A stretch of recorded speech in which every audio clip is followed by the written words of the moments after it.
Saddle up and get your bourbon ready.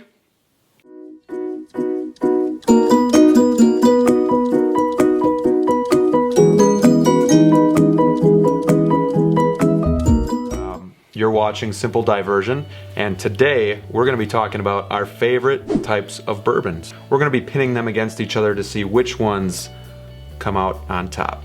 Our first round is going to be bourbons for under $30. What we have here first is, of course, the Jack Daniels, old number Jack 7. Daniels, number 7, very good.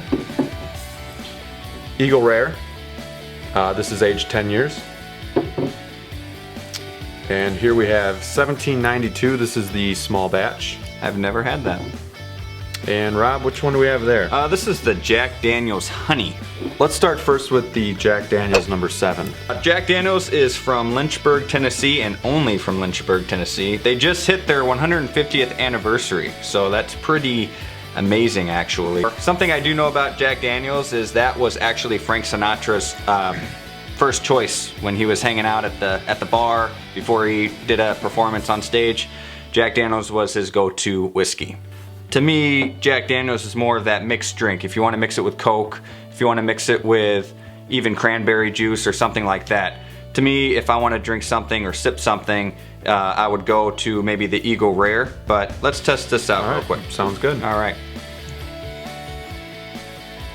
Not bad. Has a little bite to it. It's got some bite. And just to piggyback off what you said, it is more of something that I would use in a mixed drink, but I myself like to drink my whiskey or my bourbon neat. So that's why we're tasting it all just neat. Right. And I don't know the last time I had Jack Daniels when it wasn't mixed with anything, so that must have been the first in a while. The aftertaste actually isn't that bad, but while first swallowing it there is a lot of bite. Well, let's compare it to the Tennessee Honey. Yeah, let's dig into the honey. Is the main difference here is just that they added the honey flavor? I believe so. It's obviously any Jack Daniels is made in Lynchburg and only Lynchburg.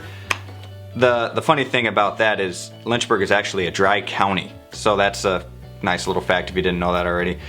But yeah, I think it's just the honey, and it definitely smells like honey. Very so I'm good. sure it's very honeyish. Oh yeah, I can definitely get that off of the nosing. Definite honey smell coming in. All right. Bottoms up, sir. Bottoms up. All right. Not gonna lie, I do not like that one. I'm not a huge fan of it. Now, we're not pretending to be professionals here like we said in our cigar video. This is just two guys having fun, wanting to spread some of our hobbies and passions with you guys. Absolutely. So, we're not going to get into all the detail of the histories about them or anything like that, but just the initial taste, I have a bad aftertaste in my mouth right now, and I can't wait to taste one of these two to get it out. Can't wait to get a swig of water before I taste these so it doesn't ruin it. I feel like I took a bottle of honey and I just kind of squirted it down my... Yeah, and then chased it down with Jack. So pretty much it. Initial thoughts, I would go with the Jack Daniels number 7 over the Tennessee Honey. Absolutely. You agree? I All do. right, man, let's get this one out of the way. All right. Let's move on to the 1792, the small batch. Let's do it. I am not familiar with this one as much as I am with some of the other ones, or maybe a Scotch. I picked this up at my local liquor store just to kind of give it a try. I mean, that's really what it's all about, is trying new things, seeing if you like it, and if you don't, then you move on, you try something else. So, the 1792 is going to be 93, actually 0.7 proof. Nice. And it has a nice dark amber coloring to it. The bottle is actually pretty cool. Really like the style that they went with. Yeah. It's kind of like that old school, like it would be back from 1792. And this is going to be obviously a Kentucky straight bourbon whiskey as well. Some more Kentucky. I definitely feel like I get a few more flavors than I did out of the Jack Daniels. Oh yeah. Now again, this is going to range, I believe, $25 to $30. All right. Bottoms up. Bottoms up. Cheers, guys. Man, I'm not gonna lie, I still got some of that honey in my. I got a little bit of honey. I did notice a little kick there. I wasn't expecting that. It is good though. Very, very good. I would say it's good, but it doesn't have a lot that stands out. Right. The next bottle is gonna be Eagle Rare. And this is actually aged 10 years, and this is a Kentucky straight bourbon. This has a very dark, even darker than the 1792 amber coloring to it. I have had the Eagle Rare before, and I have to say I do like it, but comparing it with these at the same time, I guess we'll see which one's better. I like to say Eagle Rare is kind of like having candy in a bottle. The more you drink it, the more that you get the smells and the flavors of it. And this bottle we actually picked up for about $25. So, you know, it lasts a while and it's very reasonably priced. If you're just starting with bourbon, I would say, you know, check out the Eagle Rare. It's a great, it has a lot of variety in taste and flavor. So give it a try. Let us know what you think of it too. I'm getting kind of like a toffee, vanilla. I'm getting a little bit of toffee too. I know the bottle says actually marshmallow. I get that a little bit. That might be the vanilla we're smelling. Yeah. Could be marshmallow. So, all right, I'm excited to give this one a try. All right, bottoms Here up. we go, man. All right. Cheers, guys. Cheers. That's good. It does have a little bit of bite towards the end. Definitely getting that vanilla and toffee are the dominant ones for me. It's a little different from the Jack where, you know, you get the flavor in the end and you get the bite at the beginning. Whereas this is the opposite. You get more of that flavor, you know, in the beginning and then the bite at the end. Okay. I think we can both agree that, you know, our first choice would be the Eagle Rare. I would say Eagle Rare. Yep. So what's your second choice? I would go with Jack out of these four. And then I would go to 1792, and obviously this would be last. I'm not a huge sweet guy, so. I would definitely have the Eagle Rare as my number one. Oh yeah. Especially for the price point. I think this is a home run for what you're paying and what you're getting. The Jack actually wasn't that bad, just to even drink straight. I would put it in a tie with 1792, and then I would just get rid of this completely. Interesting. All right. So here we have the Jim Beam Black. And I think this is one of your favorites. Yeah, actually, especially for the price range, it's really good. It's a lot better than just the normal Jim Beam. It's got more of a kick, more flavor, I think, as well. So yeah, I'm looking forward to having some right now. Next is the Basil Hayden. This was actually my first love when it comes to bourbon. It's really good. And then lastly, we have the Woodford Reserve, the Double Oak. Double Oak. Well, the first one, I'll let you start with the Jim Beam. Okay. I will be the one to pour this time. You can be the pourer. All right. Time to have some fun.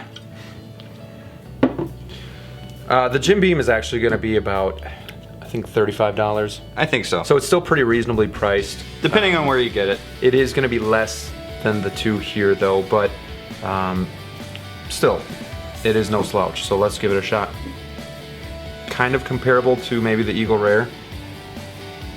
But with lighter notes.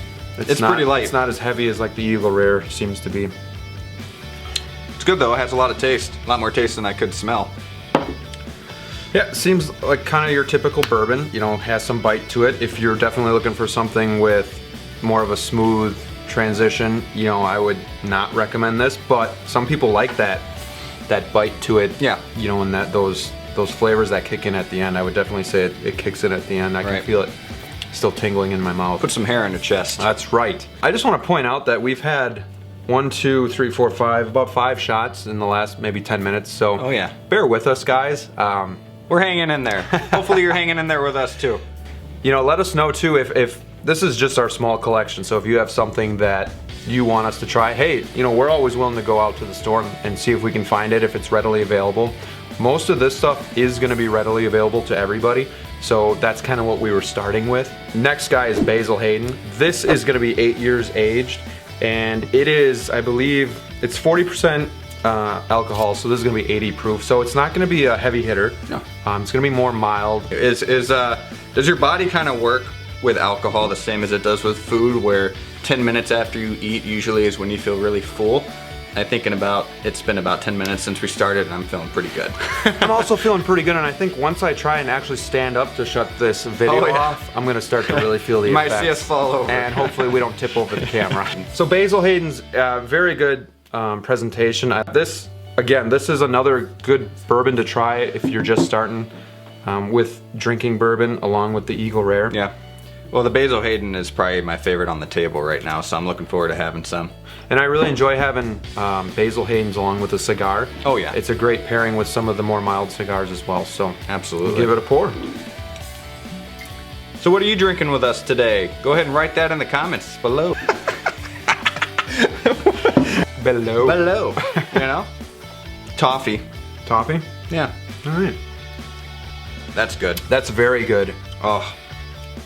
I don't like using the term smooth, but if I had to describe Basil Hayden's in one word, it would be that it is really smooth and it's good. Goes down really easy, whereas the Jim Beam had a lot more bite at the end of it. Well, the Basil Hayden, compared to the Jim Beam, has more of a gentle bite. Correct. As you were telling me the other night when we were having some of it. So I like that word, gentle. I believe Graham can agree with me, more than smooth. I mean, smooth, as you said before, it's so vague.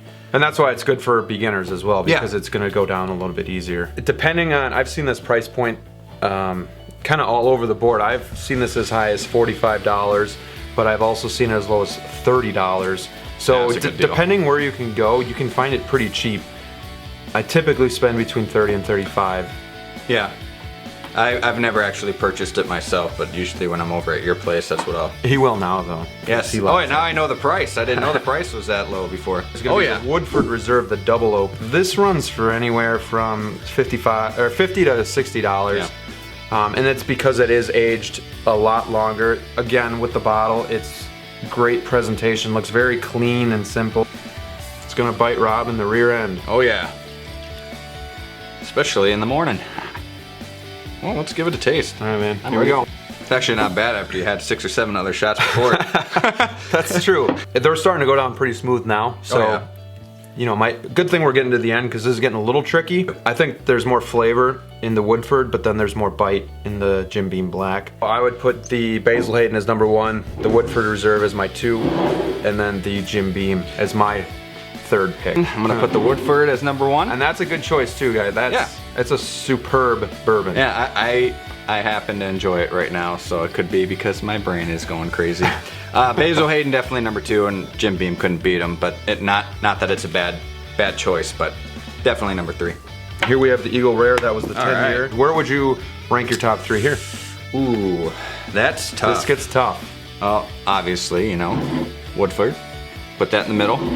And Basil Hayden as number 2, Eagle Rare number 3. However, with the price of Eagle Rare at $25, you can't beat that. So that's a very good If I was going to the store and I just wanted something real quick, I would go with the Eagle Rare. If I wanted to impress somebody, I'd go with the Woodford Reserve Double Oaked. I love that. That's great. I'm going with the Eagle Rare. Oh, okay. Number 1. I'm going with Basil Hayden to sneak up at number 2 and Woodford number 3. Wow, I like that. That does not mean that I do not like the Woodford, but I do just prefer these flavors over the Woodford. What would be the bourbon that we would not purchase again? I think we can probably agree on this one. Agree that honey would definitely be something I would never purchase again. So not we really agree socialized. this one is, we're not going to purchase this one again. No, but out of these 3 now. And so this for me would be something that I would not buy again.